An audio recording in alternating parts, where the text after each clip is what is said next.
अल्हम्दुलिल्लाहि नहमदुहु व नस्तईनुहु व नस्तगफिरुहु व नुमिनु बिही व नतवक्कलु अलैहि व नऊज़ु बिल्लाहि मिन शुरूरि अनफुसिना व मिन सय्यिआति अमालिना मन यहदिहिल्लाहु फला मुदिल्ल लहु व मन युद्लिल फला हादिय लहु व नशहदु अन ला इलाहा इल्लल्लाहु वहदहु ला शरीका लहु व नशहदु अन्न मुहम्मदन अब्दुहु व रसूलुहु सल्लल्लाहु तआला अलैहि व अला आलिहि व अस्हाबिहि व बारक व सल्लम तस्लीमन कसीरन कसीरा।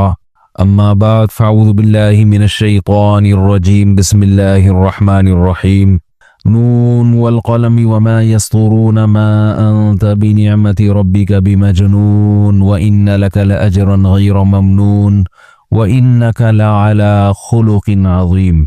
अल्लाह ने कलम की कसम उठाई और उन तहरीरों की जो कलम से लिखी जाती हैं, और फरमाया कि ए नबी ए मोहम्मद सल्लल्लाहु अलैहि वसल्लम, आप अपने रब की नेमत और रब के फजल से मजनून नहीं है।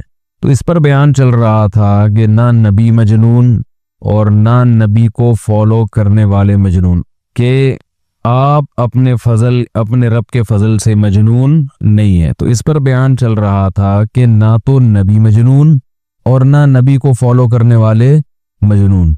ये जो कहते हैं ना पागल हो गया है, दाढ़ी रख ली है, सूद छोड़ दिया है, तो जो भी मजहब को फॉलो करने वाले लोग हैं, लोग उनको क्या कहते हैं? पागल। कुछ बावला कहते हैं, कुछ पागल कहते हैं। हस्बे जायका लोगों ने नाम रखे हुए। तो याद रखो कि दुनिया में सबसे ज्यादा ज़हीन पैगंबर होते हैं और सबसे ज्यादा अक्लमंद वो लोग जो पैगंबरों के पीछे चलते हैं। लेकिन एक इश्काल होता है, मैं भी जब बिल्कुल यूनिवर्सिटी कॉलेज में पढ़ता था ना, तो उस वक्त हमें भी कुछ इश्कालात हुआ करते थे कि बहुत से दीनदार लोग पागल होते क्यों हैं। यानी अल्लाह तो कह रहे हैं कि नबी आप मजनून, मजनून का माना दीवाना, तो आप मजनून नहीं है, तो जाहिर है कि नबी को फॉलो करने वाले भी मजनून नहीं होंगे, पागल नहीं होंगे। लेकिन अजीब बात यह है कि हमें तो दीनदार लगते ऐसे हैं कि जैसे पागल। बोलो भाई, हैं सब दीनदार नहीं, बहुत से, और वाकई वो पागल होते भी हैं, लगते नहीं है हकीकत में वो पागल। वजह उसकी ये है कि जब आप शरीयत के मुकम्मल पीछे नहीं चलेंगे ना, आधा चलेंगे, तो आप पागल होंगे वाकई, क्योंकि आप फिर उल्टी उल्टी हरकतें करना शुरू कर देंगे। जैसे नीम हकीम खतरा जान, सुना ना आप लोगों ने? नीम हकीम खतरा जान। तो इस तरह कहते हैं ना, नीम मुफ्ती खतरा ईमान। तो नीम मुसलमान पागल, उसमें खतरा वतरा लगाने की जरूरत नहीं है, क्योंकि शेर का वजन बनाना मकसद नहीं है ना, मकसद तो है कि बात पूरी हो जाए। तो नीम मुसलमान क्या है? वो भी पागल। नीम कहते हैं आधा, यानी थोड़ा थोड़ा। तो आधा मुसलमान भी पागल होता है। आधे मुसलमान के आधे का मतलब क्या, ये समझें। आधे का ये मतलब नहीं है कि आधे इस्लाम को फॉलो कर रहा है।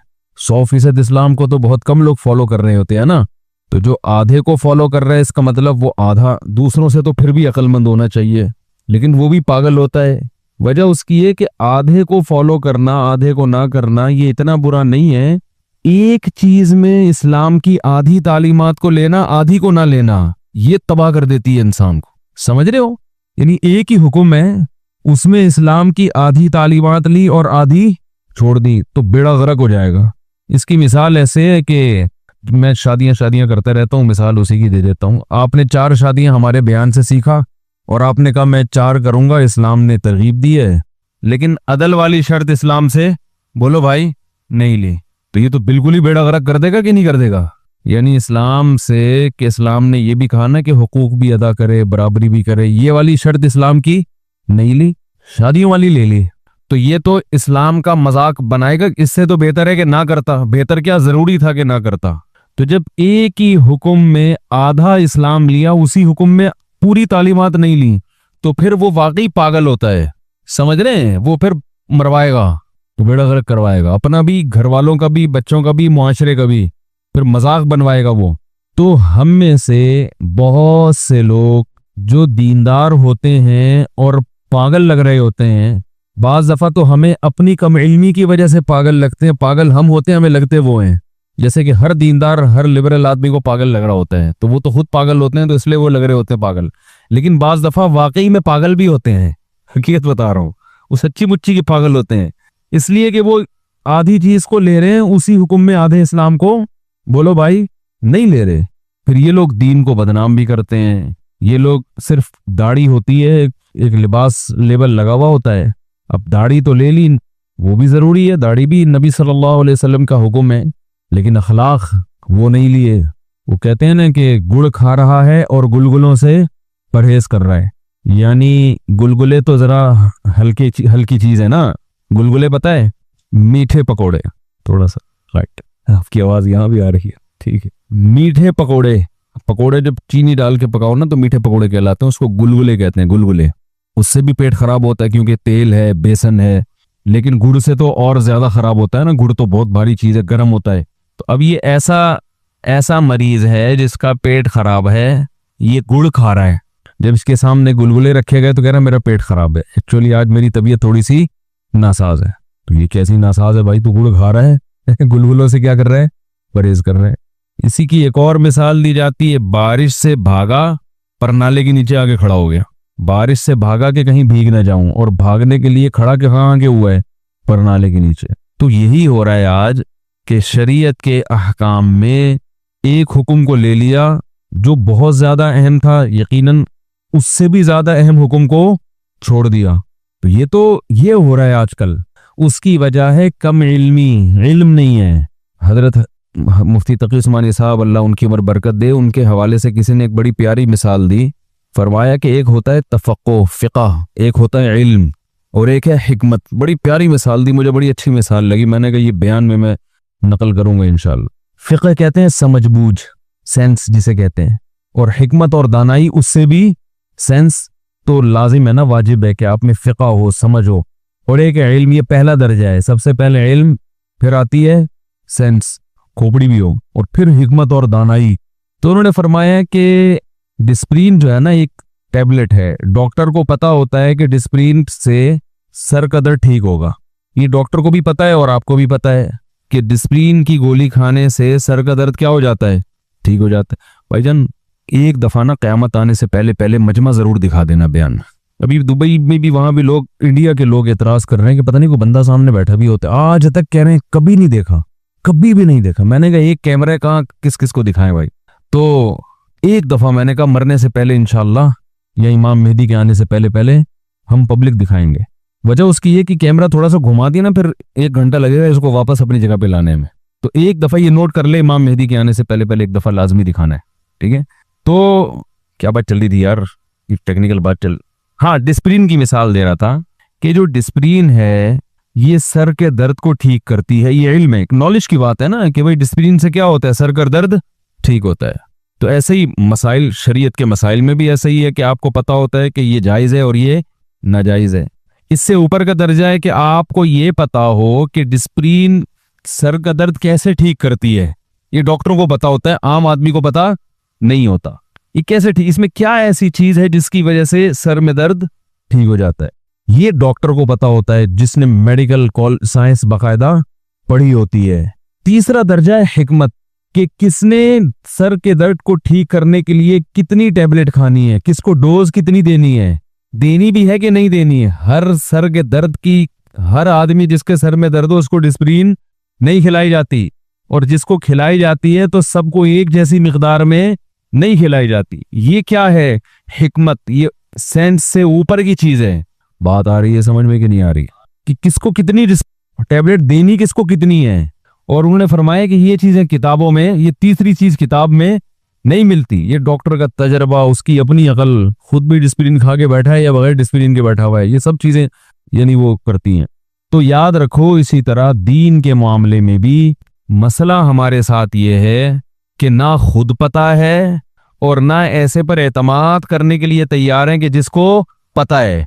सिर्फ जाहिरी इल्म है, जाहिरी इल्म, वो ये जायज़ है, वो नाजायज़ है, ये हदीस है, वो फलानी आयत है, और वो फिर उससे फतवेबाजी थोपते रहते हैं। और फिर जाहिर है अज़ल्लू, खुद भी गुमराह और दूसरों को भी गुमराह। उलमा को पता होता है, जिनमें हिकमत है, जिन उलमा में, उनको पता होता है कि ये हदीस इस मौके के लिए नहीं है, इसका कोई गलत फायदा उठाएगा। जैसे ना डिस्प्रीन तो है, सर का दर्द तो ठीक करती है, मगर आपके लिए नहीं है। पैनाडोल से तबीयत ठीक होती है, मगर हर एक के लिए नहीं है। तो ऐसे बहुत, हर चीज हर एक के लिए नहीं होती। एक साहब ने मुझसे सवाल किया बड़े वो परेशान थे कि यार ये क्या बात है। हदीस में आता है रसूलुल्लाह सल्लल्लाहु अलैहि वसल्लम ने इरशाद फरमाया कि अल्लाह ताला ने एक कुत्ते को पानी पिलाने पर एक फाहिशा औरत की मगफिरत कर दी। कुत्ते को पानी पिलाने पर मगफिरत, सारी जिंदगी गुनाह एक कुत्ते को पानी पिलाने पर क्या कर दिया। और दूसरी तरफ हदीस में आता है कि एक बिल्ली को भूखा मारने पर सारी नेकियां, अरे वो मशहूर हदीस है ना, एक औरत ने बिल्ली को बांध दिया, ना खिलाती थी ना पिलाती थी, वो बिल्ली भूख से तड़प तड़प के मर गई, अल्लाह ने उसको आजाब में डाल दिया, सारी नेकियां जाया हो गई। एक अब वो परेशान कह रहे यार वो तो बस गोया वो ये कहना चाह रहे थे उधर तो एक अंधी है, बस अल्लाह जिसको चाहे उठा के जन्नत में डाल दे, जिसको चाहे उठा के बख्शिश पे आएगा तो हमारी एक नेकी पक पक कबूल कर लेगा, और अगर उसने अजाब ही देना होगा तो हमारी सारी नेकियां धरी की धरी, कोई एक गुनाह पकड़ के हमें क्या कर देगा, जहन्नम में। तो उनके लबो लहजे से लग रहा था कि अमल से क्या हो रहे हैं, वो पीछे हट रहे हैं। ये हदीस उनमें अमल का जज्बा कम कर रही है कि यार उधर का तो कोई लॉ नहीं है, कानून नहीं है बस। फिर उन्होंने कुरान की आयत जो पढ़ी है, और फिर अल्लाह फरमाते हैं जिसको चाहूंगा माफ करूंगा, जिसको चाहूंगा अजाब दूंगा। तो जब वही उसी पर है तो हमारा अमल किस काम का, क्या ख्याल है भाई, आ रहा है ना समझ में, अल्हम्दुलिल्लाह। तो ये वही है, इल्म है, हिकमत नहीं है। असल में ये वही डिस्प्रिन की गोली है ना, जिसको नहीं खानी थी उसने खा ली है, ठीक है ना, जिसको नहीं खानी थी उसने खानी। तो फायदे के बजाय क्या हो रहा है, एक आदमी का खून वैसे ही बहुत पतला है, वो बिल्कुल पानी की तरह खून है, वो वैसे ही मरने वाला है, उसको डिस्प्रिन खिलाओगे तो और क्या हो जाएगा, मतलब वो तो मर जाएगा। जो हदीस की जो जानते हैं वो बताते हैं, किसी हिकमत वाले से पूछें वो तो वो कहेगा कि भाई दोनों ये हदीसें अमल में और बढ़ाने के लिए हैं, अमल को कम करने के लिए नहीं है। सहाबा इस हदीस को सुन के उनका अमल का जज्बा बढ़ा था, कम नहीं हुआ था। कैसे, एक हदीस जो है वो गुनहगार को सुनाने की है, हम वो नेक लोगों को सुना देते हैं। एक नेक लोगों को सुनाने की है, वो हम किसको सुना देते हैं, गुनहगारों को। जिसकी जो इसके सामने पेश करने की, जैसे शुगर का मरीज है उसके सामने पेश करने की डिश थी करेले, है भाई, और एक आदमी में फैट है ही नहीं, शुगर भी नहीं है, वो बेचारा शुगर की कमी से मर रहा है, उसके सामने रखने थे लड्डू, तो जिसके सामने लड्डू रखने थे उसके सामने रख दिया करेले। वो पहले ही शुगर लेवल कम है, वो करेले खाएगा तो इन्ना लिल्लाह होगा कि नहीं होगा। और जिसको खिलाने थे लड्डू उसको करेले खिला दिया, और जिसको करेले खिलाने थे उसको क्या खिला दिया, लड्डू। दोनों का इन्ना लिल्लाह, क्या ख्याल है भाई, इन्ना लिल्लाह हो जाएगा दोनों का। तो ये जो हदीस है ना कि फाहिशा औरत ने कुत्ते को पानी पिलाया और अल्लाह ने बख्श दिया, एक रिवायत में मर्द आता है मर्द ने पानी पिलाया, बहरहाल जिसने भी पिलाया गुनहगार था, अल्लाह ने उसको बख्श दिया। ये असल में गुनहगार के सामने पेश करने की हदीस है, और हर गुनहगार के सामने नहीं, वो गुनहगार जो अब इस नाउमीदी में आ गया है और अब वो नेकी करने के लिए तैयार है ही नहीं। वो कह रहा है यार मेरे तो आमाल में गुनाह ही गुनाह है, मैंने अगर एक नेकी कर ली तो मुझे क्या हो जाएगा, मैं कौन सा जन्नत में जाऊंगा, तो अब छोड़ो मैं बाकी जिंदगी भी किसमें गुजारता हूं, गुनाह में। तो उसको बताया जा रहा है भाई बाज मर्तबा, हमेशा नहीं, एक नेकी काम आ जाती है। तो इसलिए नेकी का कोई मौका अगर मुयस्सर है तो हाथ से जाने ना दो। तो वो अमल पे आएगा या पीछे हटेगा, आ रहा है अमल पे, तो उसको ये बताया गया बाज दफा एक नेकी पे बख्शिश हो जाती है तो और ज्यादा से ज्यादा नेकियां करो, ये तो बख्शिश का चांस और ज्यादा बढ़ जाएगा। तो उसको इधर लाया जा रहा है। और जो नेकी करने वाले हैं बाज दफा वो इतराने लगते हैं, तकब्बुर में आ जाते हैं, यार हमारे अमाल में तो कोई गुनाह है ही नहीं, हम तो सीधा बगैर हिसाब किताब के जन्नत में। तो अब जब बगैर हिसाब किताब के जन्नत में जाएंगे तो हमने 2-4 गुनाह कर लिए तो क्या हो गया, हमने अगर उसकी जेब से पैसे निकाल लिए, हमने तो सारे माशाल्लाह विरासत भी नहीं खाई किसी की, और सारे हमेशा एक नंबर रहे। आज अगर हमने किसी को चूना लगा दिया, 150 रुपए पान गुटके किसी के खा लिए, आज हमने अगर एक दफा सुट्टा लगा लिया तो 2-4 घूंट पी लिए तो क्या हो गया, दुनिया तो बाल्टियों की बाल्टियां पी जाती है, आज हम भी जरा 2-4 से क्या होता है कहते हैं ना लोग, है भाई 2 घूंट पीने से क्या होता है, एक दफा पाइप के नीचे हम अगर बैठ के थोड़ा सा हीरोइनचियों के साथ एंजॉय कर लिया तो क्या हो गया। तो उनको बताया जा रहा है, ये किसी पे जुल्म कर लिया, किसी जानवर को बिला वजह मार दिया, तो उनको बताया जा रहा है कि भाई तुम्हें अल्लाह ने नेकी की तौफीक दी है ना, इस पे अल्लाह का शुक्र अदा करो, इसी पे कायम रहो, ये सोच के गुनाह मत करो कि हमें क्या होगा। बाज दफा एक गुनाह भी, बाज दफा हमेशा नहीं होता, बाज दफा एक गुनाह वबाले जान बन जाता है, जैसे उस शख्स का बन गया उस औरत का बन गया जिसने बिल्ली को बांध के भूखा रखा। तो अब सहाबा जब ये हदीस सुनते थे तो उनमें अमल का जज्बा बढ़ता था, और हम जब सुन रहे हैं अबे जब यह फिरुली मैयशा जिसको चाहेगा बख्श देगा, और ये तो मामला खराब हो गया। तो असल में हदीस का मतलब ये हुआ कि एक नेकी पे अल्लाह बख्श सकते हैं तो बार बार नेकियों पे क्यों नहीं बख्शेंगे, और एक गुनाह पे अल्लाह बर्बाद कर सकते हैं तो बार बार गुनाह करोगे तो बर्बाद क्यों नहीं होगे। तो मतलब ये कि जो नेकियां कर रहा है वो करता चला जाए, और जो गुनाह कर रहा है वो गुनाह से बचने की कोशिश करे। समझ में आ रही है कि नहीं आ रही बात। और मामला हमारे यहाँ क्या हो रहा है, उल्टा हो रहा है। यही वजह है कि अल्लाह की रहमत की हदीसें गुनाहगारों को सुनाई जा रही हैं जो तौबा करने के लिए तैयार नहीं है। हालांकि वो उनके लिए थोड़ी हैं, उनके लिए तो अजाब की वईदें हैं। ये जो आता है ना, ला तक़नतू मिर रहमतिल्लाह, अल्लाह की रहमत से ना उम्मीद मत हो, ये उनके लिए है जिनका आगे कुरान में तज़किरा है। व अनीबू इला रब्बिकुम, कि अपने रब की तरफ मुतवज्जे हो जाओ। व अस्लिमू लहू, अपने आप को उसके हवाले कर दो। ऐसे गुनहगारों को कहा जा रहा है कि अब आ जाओ, अब अल्लाह की तरफ आ जाओ, माजी को भूल जाओ। और हमारे यहाँ जो आयत बताई जाती है कि अल्लाह की रहमत से ना उम्मीद ना हो, ये उन लोगों को जो गुनाह कर रहे हैं और आइंदा भी करने का प्रोग्राम है, करते रहो, अल्लाह की रहमत से ना उम्मीद मत हो। तो ये तो गलत है, ये कहाँ की कहाँ लगा दी। तो दीन जो है ना, पूरे दीन पर इंसान चले तो फिर इंशाल्लाह फिर वो पागल नहीं कहलाएगा, और अगर फिर ऐसे शख्स को कोई पागल कहेगा तो खुद पागल होगा। समझ रहे। तो हम में से बहुत से लोग आधे पे चल रहे हैं, आधे पे नहीं चल रहे। दूसरी एक अहम तरीन बात याद रखें, ये बहुत अहम मसला है कि हमारे यहाँ किसी की जो बुराई है ना, बुराई उसको नापने का वो मैयार नहीं है जो अल्लाह उसके रसूल का मैयार है। हमारे यहाँ जुर्म को हर इंसान अख्पल तरीके से नापता है, समझ रहे हैं, उसकी कीमत लगाता है कि ये इतना बड़ा जुर्म है कि ये कहाँ जाएगा, जहन्नम में। देखें, किसी भी हर मुल्क में सिग्नल तोड़ने का जुर्माना अलग है, ऐसा ही है ना। पाकिस्तान में अगर आप सिग्नल तोड़े तो चालान अलग किस्म का होता है, दुबई में तोड़ दें तो बेड़ा गर्क हो गया आपका, अमेरिका में तोड़ दें तो अलग सजा है। हर मुल्क में बंदा मारने की अलग सजा है, हर मुल्क में बंदा मारने की अलग सजा है, रिश्वत की अलग, हर मुल्क की अलग। तो हर कंट्री ने, उनकी असेंबली ने या उनके जो कानूनदान लोग हैं, उन्होंने अपने लिहाज से जो है ना जुर्म को डिफाइन किया हुआ है कि भाई ये वाला जुर्म जो है ये इतना भारी है और इसकी सजा इतनी होगी। तो उनके जो भी माहिरीन है वो बैठते हैं, भाई सिग्नल तोड़ा तो इसका मतलब ये लोगों की जान से खेल रहा है, लोगों की जान से खेलने का मतलब बंदा भी जा सकता था, बंदा भी जा सकता था, इसका मतलब ये छोटा मोटा जुर्म नहीं है, लिहाजा उस पर इतना भारी भरकम जुर्माना डाल देते हैं कि अगर वो आदमी कहता दोबारा नहीं तोड़ूंगा कभी। और बाज लोग दूसरे स्टाइल से सोचते हैं कि भाई सिग्नल तोड़ा है तो बंदा थोड़ी तोड़ा है, बंदे को थोड़ी मारा है, और इसकी नीयत भी नहीं थी और मरा भी नहीं बंदा, या तो मर जाता बंदा, तो तोड़ के भागा है ना, तो ठीक है 50 रुपए लो, निकलो यहां से। तो ये यानी हर आदमी अपने हिसाब से। तो आप जिसकी रियासत में होते हो उसके कानून के हिसाब से जुर्म को तोलते हैं, वहीं के कानून के हिसाब से। तो इसी तरह याद रखें, ये जमीन किसकी रियासत है, अल्लाह की। तो जब अल्लाह की नाफरमानी होगी तो उस जुर्म को उसी हिसाब से तोला जाएगा। अल्लाह ने इसको कितना बड़ा जुर्म करार दिया है, उसको अख्बल तरीके से बोलो ना भाई, नहीं तोला जाएगा, उसको अपने हिसाब से तोला जाएगा, यानी अल्लाह के हिसाब से। आप अगर किसी का माल छीनते हैं, किसी का पैसा चुराते हैं, वो 100 रुपए हैं, जुर्म है। 1 लाख रुपए चुराए, बड़ा जुर्म।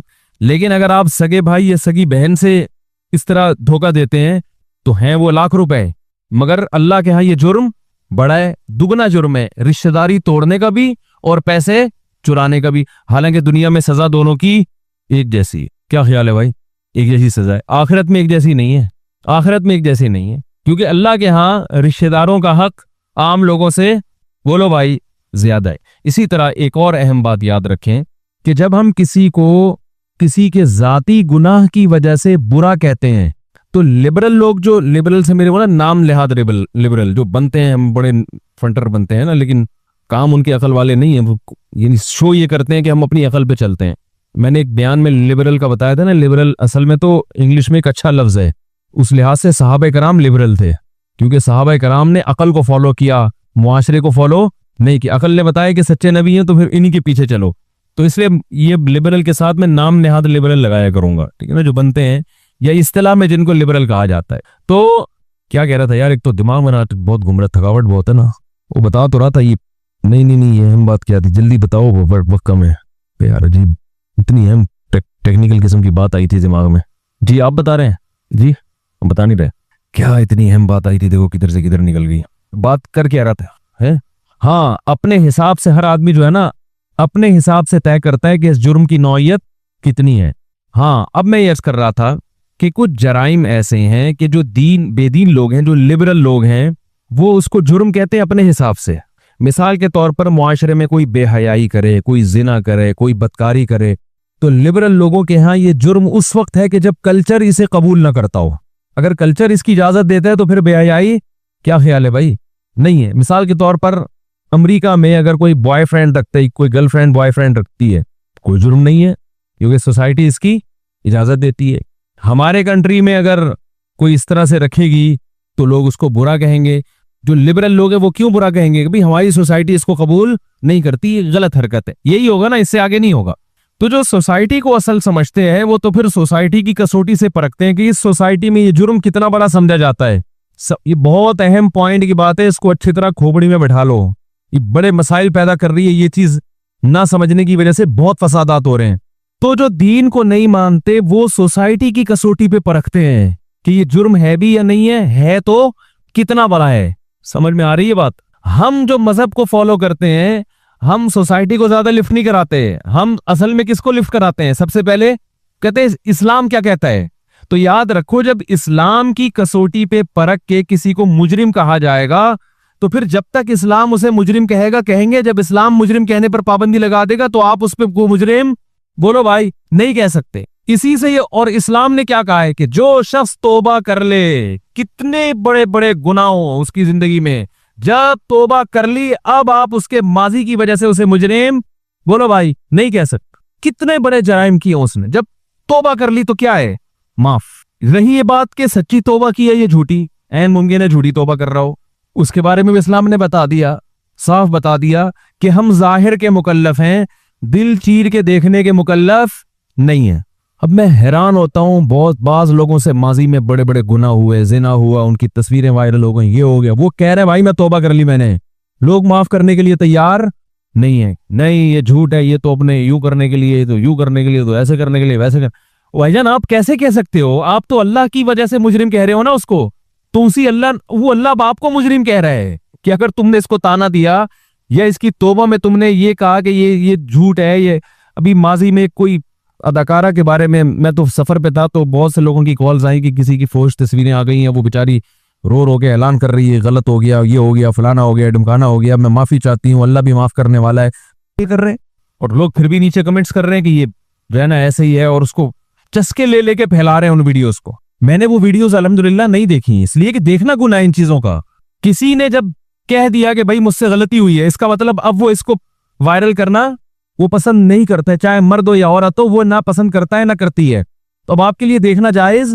भाई एक आदमी की काबिल एतराज हालत में वीडियो आ गई, उसको एहसास हुआ गलत है, अब वो पाबंदी लगा रहा है, तो आपके लिए देखना जायज है भाई बोलो? एक आदमी वॉशरूम में नहा रहा है, कुंडी लगाना भूल गया, तो आपके लिए दरवाजा खोल के देखना जायज है? अब आपको तुमने कुंडी क्यों नहीं लगाई, तुमने कुंडी क्यों नहीं लगाई, या चलो जानकर नहीं लगाई कुंडी इसलिए कि वो बहुत ही मॉडर्न था, वो कह रहा यार कुंडी मुंडी क्या छिछोरी हरकतें, कुंडी लगाए गोरे की तरह नहा हो कि देख लिया तो क्या हो गया। नहाते नहाते उसको तौबा की तौफीक होगी कि यार इतना भी मॉडर्न बनने की जरूरत नहीं है। तो अब आप उसकी तौबा कबूल करने के लिए तैयार नहीं हो। वो कह रहा है भाई मैं तौबा कर जाऊंगा, आपको नहीं, मैं तो देखूंगा, मैं तो खिड़की से झांक के देखूंगा, मैं तो रोशनदान से झांक के देखूंगा। तो इसका मतलब इससे पहले तो वो बुरा था, अब इस अमल के बाद जब आप उसकी वीडियो देखोगे या आप उसको झांक के देखोगे तो कौन बुरा है? अब आप बुरे हो। ये बहुत बड़ी मिस्टेक्स हैं जो हमारे मुआशरे में हो रही हैं। लोग दिलों को टटोलने की कोशिश करते हैं, ये सच्ची तौबा है, ये झूठी तौबा। वो भाई हमें सच्ची झूठी में जाने की इजाजत नहीं है।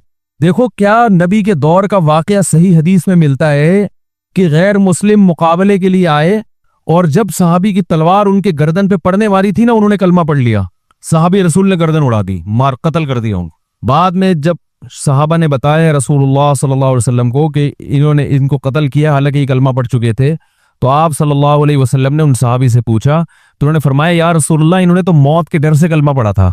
आप सल्लल्लाहु अलैहि वसल्लम इतने गजबनाक हुए, फरमाया हल्ला शक़क़त क़ल्बा, तुमने उसके दिल को चीर के क्यों नहीं देखा? दिल को चीर के देखते कि दिल से पढ़ रहा है या ऊपर ऊपर से पढ़ रहा है, फिर फैसला करते ना। दिल चीरना तुम्हारे इख्तियार में है नहीं। तुमने ये कैसे कह दिया कि मौत के डर से कलमा पड़ा है? किस कदर आप सल्लल्लाहु अलैहि वसल्लम गजबनाक हुए, बार बार ये अल्फाज हो रहे हैं, हल्ला शक़क़्त क़ल्बा, हल्ला शक़क़्त क़ल्बा। अब देखो यहां तो 99.9% इंसान का दिमाग इसी तरफ जाता है कि मौत के डर ही से पड़ा है। अरे मैं भाई, सवाल पैदा होता है ना कि इतने दिनों से कहां थे भाई, कलमा क्यों नहीं पड़ा? फिर मैदान जंग जब दोनों तरफ सफ़ें थी उस वक्त पढ़ लेते, और फिर जब लड़ाई शुरू हुई उस वक्त पढ़ लेते, जब तक बिल्कुल है उसी वक्त जब मेरी तलवार की जद में आ गए। तो बज़ाहिर यही लग रहा है कि मौत के डर से पड़ा है, लेकिन आप सल्लल्लाहु अलैहि वसल्लम ने फरमाया ना ना ना ना, हम दिल को काट के देखने के मुकल्लफ नहीं है। तो याद रखो, किसी के गुनाह पे चस्के ना लिया करें। जो चस्के ले रहे होते हैं ना, रसूलुल्लाह सल्लल्लाहु अलैहि वसल्लम ने इरशाद फरमाया, ला तुज़हिरी शमातत ली अखीक, अपने मुसलमान भाई या मुसलमान बहन भी इसमें दाखिल है, इनके किसी बुराई को देख के आर ना दिलाया करो, खुश ना हुआ करो। शमाता कहते हैं किसी को मुसीबत में देख के खुश होना। फरमाया इस बात का बहुत ज्यादा इम्कान है, आगे हदीस के मुकम्मल अल्फाज हैं, कि अल्लाह उसे उस बुराई से बचा ले और तुम्हें मुब्तला कर दे, अगला नंबर तुम्हारा होगा। फिर चस्के ले रहे होते हैं, तोबा मानने कबूल करने के लिए तैयार है ही नहीं, हर चीज की तावील। भाई कोई कह रहा है कि मुझसे गुनाह हुआ था, उसकी तस्वीरें वायरल हो गई, भाई मैंने तोबा कर चुका हूं, छोड़ चुका हूं। अप्रिशिएट करना चाहिए ना, चले जी माजी में जो हो गया, अल्लाह ने आपको तोबा की तौफीक दी, माशाल्लाह बहुत अच्छा। ना ना ना, अब ऐसा ही है ठीक है, अबे बाद में सब यही बोलते हैं, अबे सब यही। ओ भाई, अगर हकीकत में भी झूठी तोबा की है, आपको अल्लाह क्या कह रहा है कि उसकी हकीकत में जाने की चंदा जरूरत नहीं है। आपने यही बोलना है भाई सच्ची तोबा है, आपने यही बोलना है, वो अल्लाह जाने, वो बंदा जाने, वो उसका आपस का आखिरत का मामला है। ये उन गुनाहों के मामले में जो किसी के निजी गुनाह होते हैं। हाँ, हक दबाया हुआ है किसी का, समझ रहे हो, वो हक बहरहाल देना पड़ेगा। ये कोई कौमी मुजरिम है, ऐसे जराइम करके बैठा है कि इसको माफ कर दिया तो उसका दोबारा नुकसान उम्मत को होगा। जैसे डाकू की भी हमें कुरान में मिसाल मिलती है। डाकू जो है ना, डाकू, अब एक आदमी ने दर्जनों लोगों को कत्ल कर दिया और पकड़ाई में नहीं आ रहा था, अब पकड़ाई में आया तो कह रहे भाई मैं तो तौबा कर चुका हूं। हम कहते चले चुके, आप एक्चुअली 25-30 बंदे मार दिए आपने, और आपने करोड़ों रुपए खा लिए और गरीबों की ज़कात भी खा ली। तो हमने जी मुफ्ती साहब का बयान सुना है कि जो तौबा कर ले तो उसके जाहिर को कबूल करना चाहिए, तशरीफ ले जाइए। बल्कि तौबा के 2 हार भी उसके गले में हमने पहना दिए और नाम भी रख दिया तौबा खान, कि भाई ठप्पा लग जाए कि भाई ये क्या है, वो क्या है, बड़ा अच्छा मुल्क है। दोबारा 5-6 बंदे मार दिए उसने, और ये किया और वो किया, फिर पकड़ाई में आ गया, फिर कह रहा है भाई मैंने क्या कर लिया है, तौबा कर लिए। तो ये इन जराइम के बारे में नहीं है, इसलिए कि ऐसे लोगों को छोड़ने में नुकसान किसका है, लोगों का। तो यहां के बारे में दूसरी हदीस है, ला युल्दगुल मुमिन मिन जोहरिन मर्रतैनी, मोमिन एक सुराख से 2 दफा नहीं डसा जाता। यहां अक्लमंदी दिखानी है। एक है किसी का निजी मामला, वो क्या कर रहा है, जिना किया उसने, बेहयाई की, शराब पी, उसका निजी मामला है, इस गुनाह पे पर्दा डालने का हुक्म है। और अगर पकड़ा जाए, तौबा का ऐलान करे तो तौबा को मानने का हुक्म है। 100 दफा तौबा करे, 100 दफा तोड़े, 101वीं दफा में तौबा करेगा तो हमें पिछले 100 के बारे में ये नहीं कह सकते, हमें उसमें भूलना है। 100 दफा पकड़ा गया, 101वीं दफा में तौबा कर रहे हैं, तो हमें ये हुक्म है कि हम 101वीं दफा में कहें सच्ची तौबा कर रहे हैं। समझ में आ रही है बात कि नहीं आ रही? लेकिन जो ऐसे जराइम होते हैं जिससे माफ करने में लोगों का नुकसान है, तो उसमें शरीयत में ये फिर नहीं है, उसमें ये कि एक सुराख से 2 दफा नहीं डसे जाते। वहां दूसरी हदीस है, मैं अक्सर सुनाता रहता हूं, एक जासूस पकड़ा गया गैर मुस्लिमों में, नबी सल्लल्लाहु अलैहि वसल्लम ने हुक्म दिया इसको कत्ल कर दो। उसने कहा या रसूलुल्लाह मेरी बेटियां हैं। आप सल्लल्लाहु अलैहि वसल्लम ने तरस खा के उसको छोड़ दिया। दोबारा पकड़ा गया, हालांकि उसको चाहिए था अब जासूसी ना करता, जासूस तो लोगों को कत्ल करवा देता है। आप सल्लल्लाहु अलैहि वसल्लम ने दोबारा जब पकड़ा गया, नबी के सामने लाया गया, उसने फिर कहा मेरी 6 बेटियां थी गालिबन उनकी। तो आपने फरमाया ला युल्दगुल मुमिनु मिन जोहरिन मर्रतैनी, मोमिन एक सुराख से 2 दफा नहीं डसा जाता। अब नहीं, जो सियासी लीडर होते हैं ना, जो करप्शन में पकड़े जाए, करप्ट तरीन हो, वो दोबारा वोट मांगे और क्या मैंने करप्शन से तौबा कर ली, बोले भाई हमें नहीं पता आपने किया कि नहीं किया, अल्लाह माफ कर देगा, हम दोबारा आपको वोट देने की जिसारत नहीं कर सकते, भाई हमने एक दफा भुगत लिया है ठीक है ना। यहाँ नहीं है। तो हर चीज का एक मौका होता है ना, मैंने बताया ना डिस्प्रिन किसको खिलानी है किसको नहीं खिलानी है, किसको करेले खिलाने हैं, किसको लड्डू खिलाने हैं, किसका शुगर लेवल ऊपर ले जाना है, किसका नीचे लेके आना है। अब ऐसा ना हो शुगर के मरीज करेले खाना शुरू कर दें जाके। ये एक मिसाल दे रहा हूँ, जो भी खाना है डॉक्टर से पूछ के खाएं, ठीक है। तमाम दवाएं बच्चों की पहुंच से दूर रखें, फिर भी आराम ना है कलीबी मुआलिज से रुजू करें। तो अब डाकू के बारे में मैं मिसाल दे रहा था, देखें कैसी शरीयत ने हुक्म दिया है। फरमाया कि इन्नमा जज़ाउल्लज़ीन युहारिबून अल्लाह व रसूलहु व यसअऊन फिल अर्दि फसादन अन युक़त्तलू औ युसल्लबू औ तुक़त्तअ अयदीहिम व अर्जुलुहुम मिन खिलाफिन औ युनफ़ऊ मिनल अर्द। अब हदीस आयत नंबर तो मैं पेश नहीं कर रहा, तो पूरी आयत पढ़ रहा हूँ। औ युनफ़ऊ मिनल अर्द, फरमाया कि जो लोग जमीन में फसाद मचाते हैं कि उनका फसाद यही है। एक होता है चोर, जिसको अरबी में सारिक कहा जाता है। क्या कहा जाता है? सारिक। वो जब पकड़ा जाए और अदालत में साबित हो जाए कि इसने चोरी की है, तो शरीयत क्या कहती है? इसका हाथ काट डाल। वो क्या, मैं तौबा करता हूँ, मैं माफी मांगता हूँ, भी ठीक है, आखिरत में माफ हो जाएगा, दुनिया की सजा जारी होगी। क्योंकि हम अगर अभी आपको छोड़ दें तो फिर पता नहीं आपने दिल से किया या ऊपर ऊपर से की है। तो ऐसा ना हो दोबारा चोरी करें, तो हम पब्लिक को आपकी भेंट नहीं चढ़ा सकते, आपके तौबा की भेंट। सही है ना? दिल का हाल अल्लाह ही जानता है। जब तक गिरफ्तार नहीं हुए तो ठीक है, पकड़े गए हो और साबित हो गया तो हाथ कटेगा।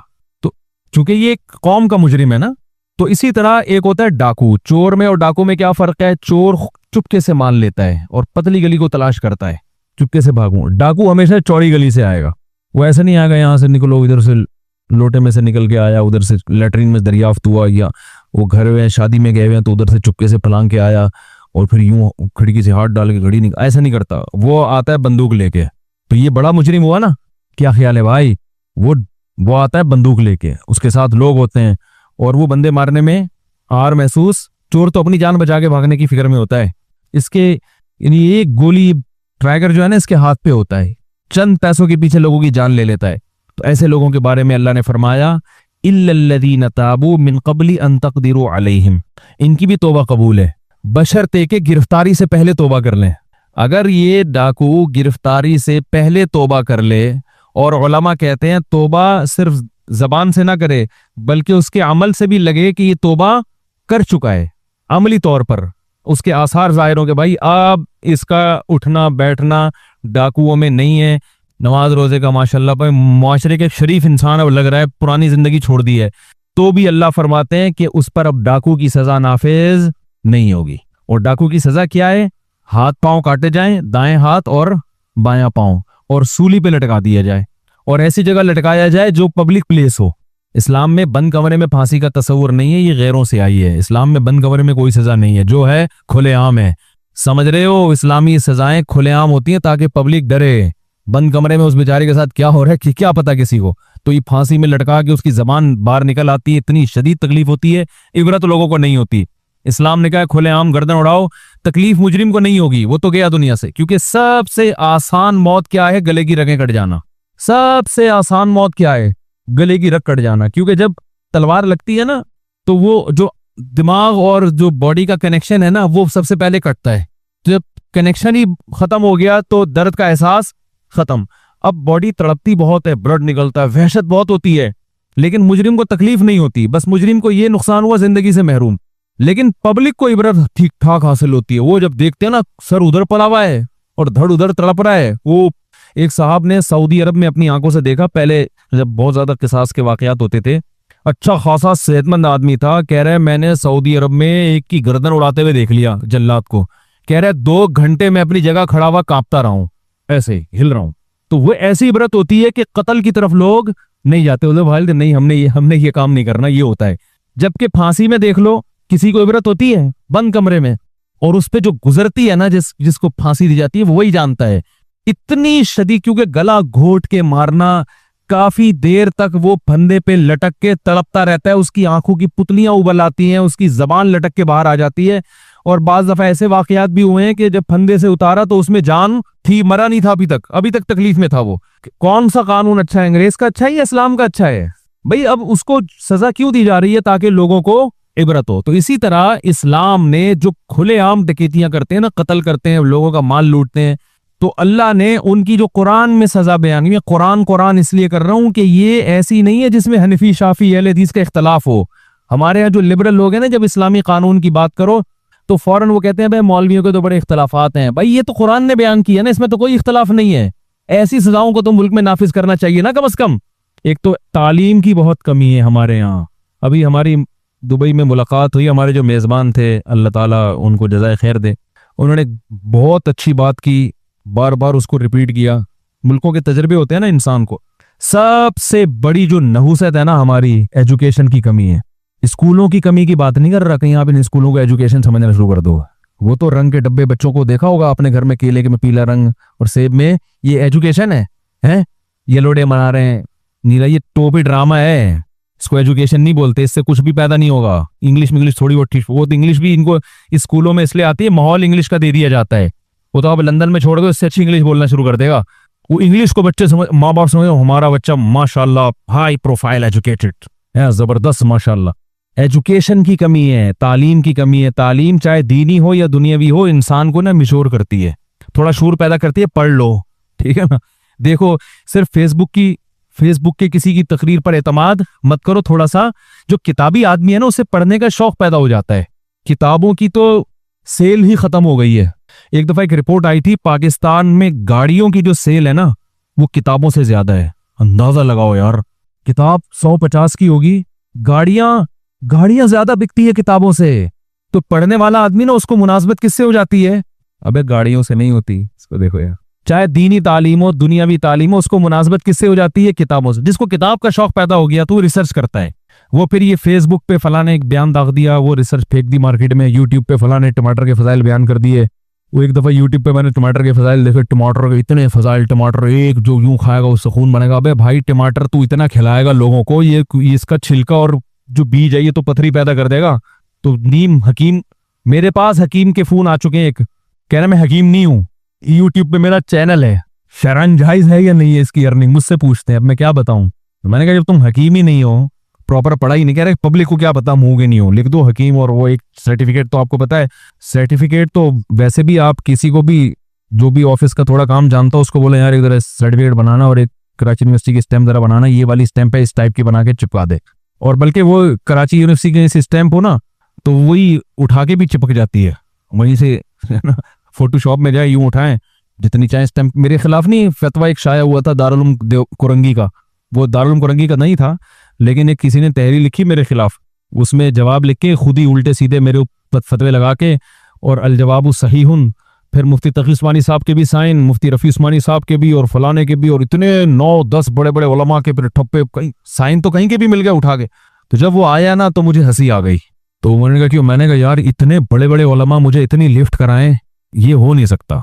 इतने बड़े बड़े बुजुर्गान दीन मुझे इतना प्रोटोकॉल दें, सारे ही ठप्पे लगा लगा के। वो कहेंगे भाई एक आध का ठप्पा तो समझ में आता है, लेकिन वो किसी ने भी नहीं लगाया था, तो फेक फतवा था। और मार्केट में बहुत अब मेरे खिलाफ फेक चीजें बहुत आ रही हैं।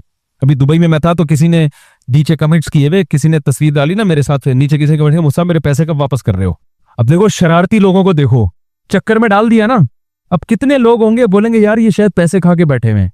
अब वो ये नहीं कह रहा मुफ्ती साहब ने पैसे खाए हैं, मुफ्ती साहब मेरे पैसे वापस कब कर रहे हो ये। और हमारी जो कौम है उसको फेसबुक और यूट्यूब पे कुरान से ज्यादा ईमान है उनका। कुछ भी बना के फेंक दो ना मार्केट में, किसी को जलील करना हो, किसी को आसमान की बुलंदियों पे इज्जत देके पहुंचाना हो, सब कुछ फेसबुक और यूट्यूब पे। एक आलिम का मैंने भी बयान सुना, उन्होंने फरमाया इतनी खतरनाक हद तक फेसबुक और यूट्यूब का गलत इस्तेमाल हो रहा है कि फरमाया कि हमें कोई बाहर से दुश्मन तबाह करने की जरूरत नहीं है, हम खुद ही मर के हलाक हो जाएंगे। फला ने ऐसा किया था, फला ने यूं किया था। एक तहरीर दरियाफ्त हुई है 100 साल पुरानी गार से, उसमें ये लिखा हुआ है कि वो फलाने का एजेंट है, उसमें ये लिखा हुआ वो फलाने का एजेंट है। एक दफा का जिक्र है, उन्होंने वंस अपॉन अ टाइम उन्होंने मेरे सामने खुद कहा था। वो फेसबुक पे फिर उसको लोग शेयर करते हैं। अच्छा वो जो है ना इस तरह की चीज, एक हमारे चाहने वालों ने मुझे वो भेजा मेरे खिलाफ ना, मुझे मुसाब ये क्या है, व्हाट इज दिस। मैंने कहा मतलब आप जो मुझे जानते हैं आप भी चक्कर में पड़ गए, तो भाई पैसे खाए हैं तो आओ बैठो, खुला चैलेंज है। जिसने खाए जाए अदालत में, जाए सबूत पेश करे। वो खाऊंगा क्यों, मैं पैसे लेता ही नहीं तो खाऊंगा कहां से मैं। मेरे अल्लाह का मेरे ऊपर एक खास फजल है, ऐसी घरेलू घर की बातें या अपनी निजी बातें बतानी नहीं चाहिए, लेकिन अब पैसों की बात आ गई तो बता दूं। हमारे हजरत ने फरमाया था उलमा के बारे में कि अगर जिंदगी में कभी किसी के सामने एक दफा हाथ यूं कर दिया तो फरमाते थे याद रखना आलिम के बारे में, फिर अल्लाह पूरी जिंदगी उसे मखलूक का मोहताज बना के रखते। ऐसा सख्त जुमला हमारे हजरत ने हमें सिखाया है ना। यहां तक एक और वाकया मैं बता दूं आपको। हमारे मदरसे में एक तालिब इल्म था जो कुछ बहुत नेक था, परहेजगार था, कंवारा था। कंवारे के मैंने बताया कि नुकसानात कंवारेपन के बहुत ज्यादा होते हैं। शादी नहीं हो रही थी तो वो किसी के इश्क में मुब्तला हो गया। फिर लेकिन हजरत को लिख के दिया कि मुझे इश्क मिश्क हो गया, ये हो गया, तो भी हजरत ने उसको समझाया इंसान के बच्चे बनो क्या ठीक है ना।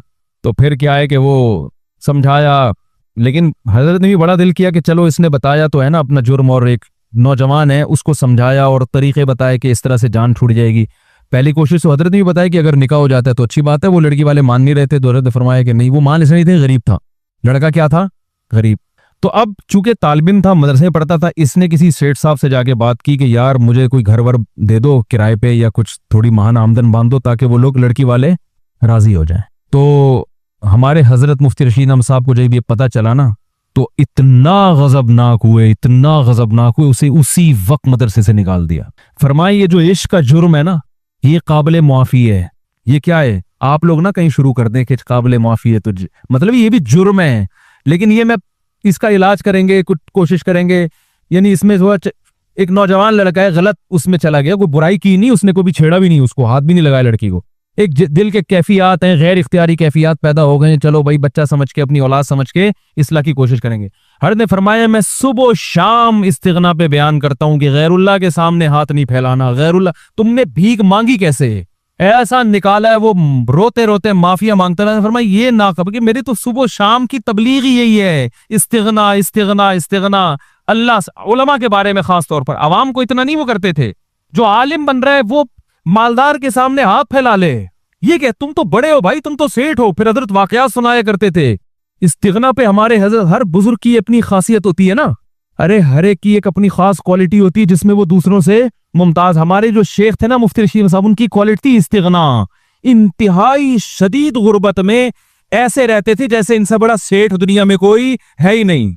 ये खानदानी बात थी उनके अंदर, ऐसे रहते थे जैसे इनसे बड़ा कोई सेठ है ही नहीं। 60 साल की उम्र तक रोजाना दाल खाई है, सही है ना, घर में गोश्त पकाने के पैसे नहीं। और ओहदा क्या है, दारुल उलूम कुरंगी के शेखुल हदीस, सबसे बड़ा ओहदा। एक तो दारुल उलूम कुरंगी पाकिस्तान का सबसे बड़ा मदरसा, और शेखुल हदीस का ओहदा सबसे बड़ा। हजरत मुफ्ती तकी उस्मानी और हजरत मुफ्ती रफी उस्मानी साहब ने 8 साल उनसे पढ़ा है, 8 साल, इतने बड़े बड़े शागिर्द।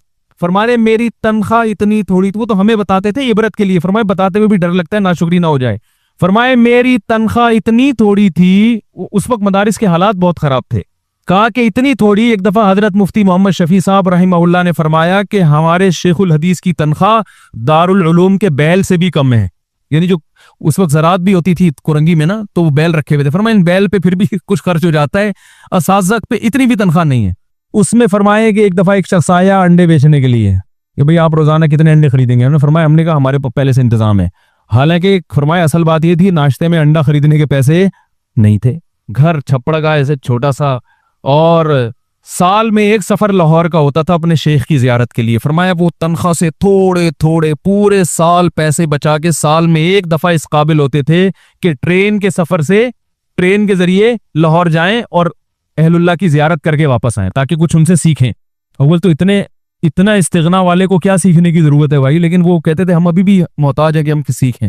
इतनी गुर्बत में इस्तिगना कैसा। फरमाए लोग आके मुझसे कर्जे मांगते थे, सेठ साहब पैसे हैं, क्योंकि आज क्या होता है, बाज दफा इंसान ऐसे नहीं मांगता, अपने हुलिये से ना और शक्ल से ये शो करता है कि भाई ज़कात दी नहीं हो तो सिर्फ मैं ही मुस्तहिक हूं। ऊपर से कह रहे हो नहीं भाई हमने आज तक कभी किसी के सामने हाथ नहीं फैलाया, अल्लाह का दिया बहुत कुछ है। फिर रोना शुरू कर देगा खड़े खड़े, फिर क्या करेगा। बाज लोग ऐसे चंदा मांगते हैं, कोई स्टाइल देखो, जैसे उनके घर में बच्ची की शादी है ना, पैसे भीख मांगनी है। एक तो चलो गरीब आदमी है, मैं उलमा की बात कर रहा हूँ, आम आदमी की नहीं। उलमा का तो हजरत फरमाते थे इस्तिगना वो तो बादशाहों वाला होना चाहिए। आलिम तो अल्लाह का नाइब है भाई, फरमाया वो तो बादशाह, उसका तो इस अल्लाह ने, वो दीन के काम में लग जाए अल्लाह खिलाएगा। मुल्ला का रिस्क, मैंने जो अपने शेख का सबसे पहला बयान सुना, उस बयान का नाम था मुल्ला का रिस्क। हम जब भी जहां भी जाते थे, मौलवी बनना शुरू किया ना हमने, लोग कहते थे खाओगे कहां से, ये सर्टिफिकेट की कोई वैल्यू है ना, नेवी में जॉब मिलेगी ना आर्मी में मिलेगी, अब तो खैर मिल जाती है, और जो है कहीं भी नहीं जाओगे, वो मुल्ला खाओगे कहां से। हम लोग हर वक्त आने सुनते थे, बाकी अम्मी वो कभी खाएंगे कहां से, जॉब तो कहीं मिलेगी नहीं। मुझे 2 शौक थे, अभी छोड़ो क्या 2 शौक थे। एक तो सफर का बहुत शौक था, दुनिया में घूमने का। पाकिस्तान नेवी में जा रहा था मैं ताकि दुनिया घूम सकूं, तो वो शौक भी तेल हो गया जब मदरसे में। हमने कहा अब दुनिया तो घूम नहीं सकते, लेकिन वो शौक भी पूरा हो ही गया। इतने सारे मुल्कों की सैर हो गई, अब थक गया हूं। तो हालांकि तसव्वुर में नहीं था मौलवी बन के कहाँ। हमने कहा मुल्ला की दौड़ मस्जिद तक, हम तो मदरसे में जाएंगे, पढ़ाएंगे बच्चों को, मस्जिद में आएंगे, फिर घर जाएंगे। वो नेवी में जो था ना, मेरे वालिद साहब ने पूरी दुनिया देखी। चीन और ऑस्ट्रेलिया के अलावा दुनिया का हर मुल्क हमारे वालिद साहब ने देखा है। चीन, ऑस्ट्रेलिया, पाकिस्तान नेवी में थे, तो हमने भी कहा नेवी में जाएंगे, घूमेंगे फिरेंगे, दुनिया की सैर करेंगे। Join the navy and see the world लिखा होता है ना अक्सर, मैं ये देख देख के असर करता, सी द वर्ल्ड। और अच्छी बात है, नेवी के नौजवान घूमते हैं दुनिया से, बड़ा फायदा होता है। तो हम जब मदरसे में आए, हमने कहा दुनिया गई तेल ले, अब तो घूम नहीं सकते, अब तो रोटी के लाले पड़ेंगे। क्योंकि लोग कहते खाओगे कहाँ से, अब दुनिया जाना तो दूर की बात, खाएगा कहाँ से। हम परेशान ना, ऐसे ठिठरने लग, उन्हीं बिल्ली जब ठिठरती है तो क्या हाल होता है उसका।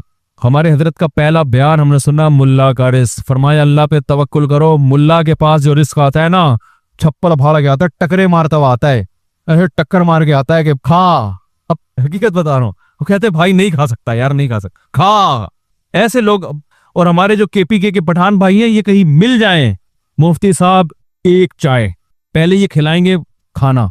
भाई खा चुका हूं, नहीं खाएगा। है मोहब्बत, अकीदत है, हर एक का अकीदत का अपना स्टाइल होता है भाई। तो जब वो कहते ना खाएगा, मुझे फौरन याद है हमारे फरमाते थे रिस्क की परवाह नहीं करना, तो वो खिलाते हैं। तो नहीं तो फिर चाय, पर चाय की तो आदत दोबारा इसी तरह से मैं तो छोड़ दी थी चाय। अब यही है कि भाई हर जगह जाओ चाय चाय चाय, तो आदमी कहते चलो यार वही है, थोड़ा सा सुट्टा हमने भी लगा लिया तो क्या हो। अब लोग कहते हैं उधर आपने बयानात चाय के खिलाफ किए, उधर खुद पी रहे थे आप। तो भाई चाय नहीं पिलाएंगे तो फिर वो लस्सी ले आएगा वो, और वो लस्सी का तो, चाय तो फिर भी अपना खांचा खुद बना के दाएं बाएं निकल जाती है ना, लस्सी का एडजस्ट का होगी वो।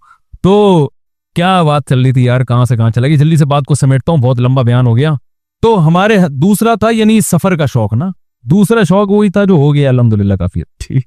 उसके भी लोग कहते थे रिश्ता तो कोई देगा ही नहीं, लोग ये ताना देते थे। सबसे पहला ताना जो मुझे मिला था ना मौलवी बनने पर, रिस्क का भी बाद में मिला था, रिश्ते का पहले मिला था कि कोई लड़की तो देगा ही नहीं।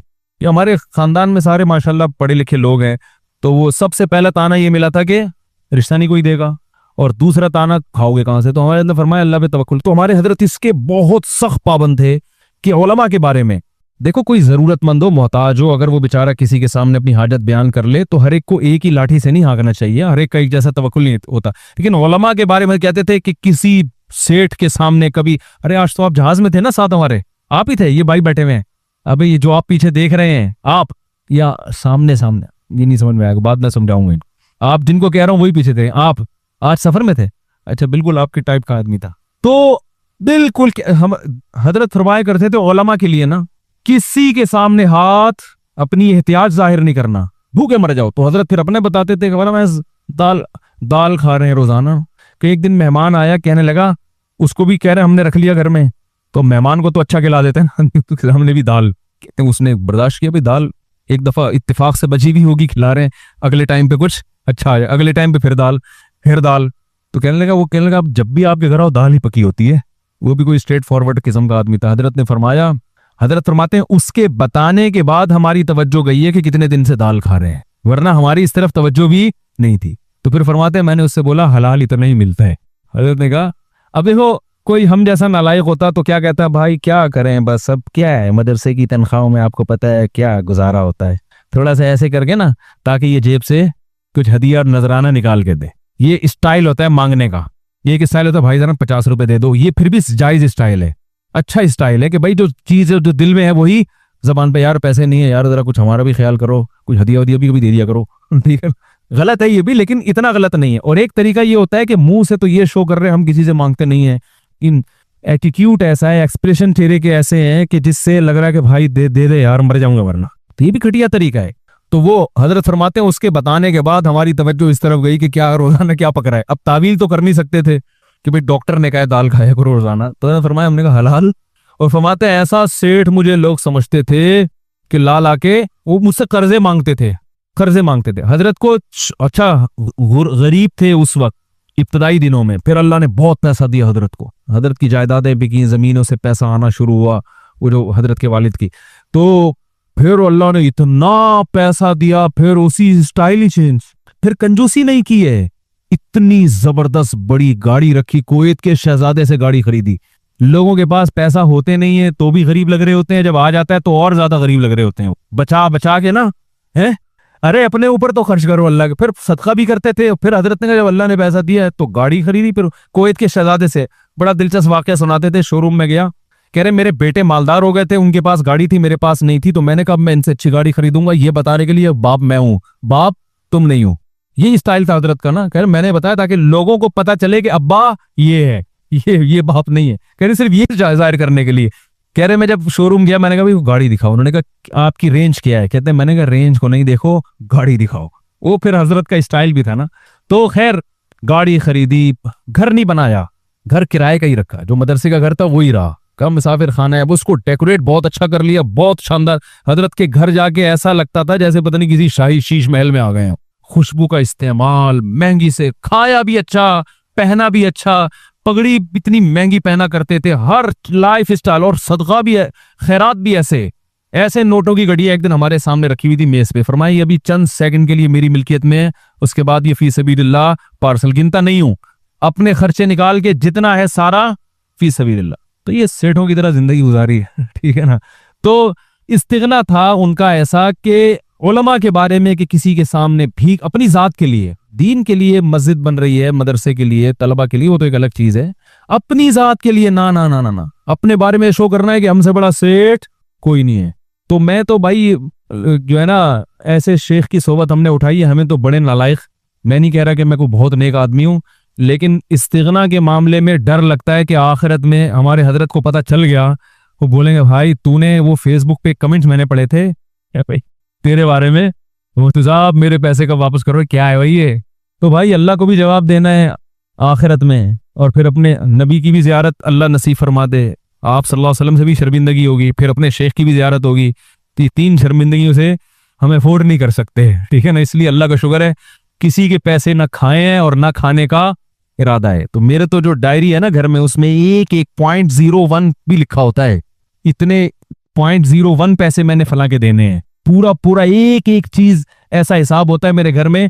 मैं अभी अगर मर जाऊं ना, तो मेरे घर वालों को और 2-3 और रिलेटिव को मालूम है कि ज़कात के कितने पैसे हैं इसके पास, किसको देने हैं, इसके जाती कितने हैं, और किसी की अमानत कितनी है, एक रुपए का। ऐसा मैंने सेटअप बना के रखा हुआ है कि अचानक मौत भी हो गई तो मेरे खानदान वालों को ना सिर्फ एक कंफ्यूजन नहीं होगी, बल्कि ये भी पता होगा किसकी रकम कहां पहुंचानी है।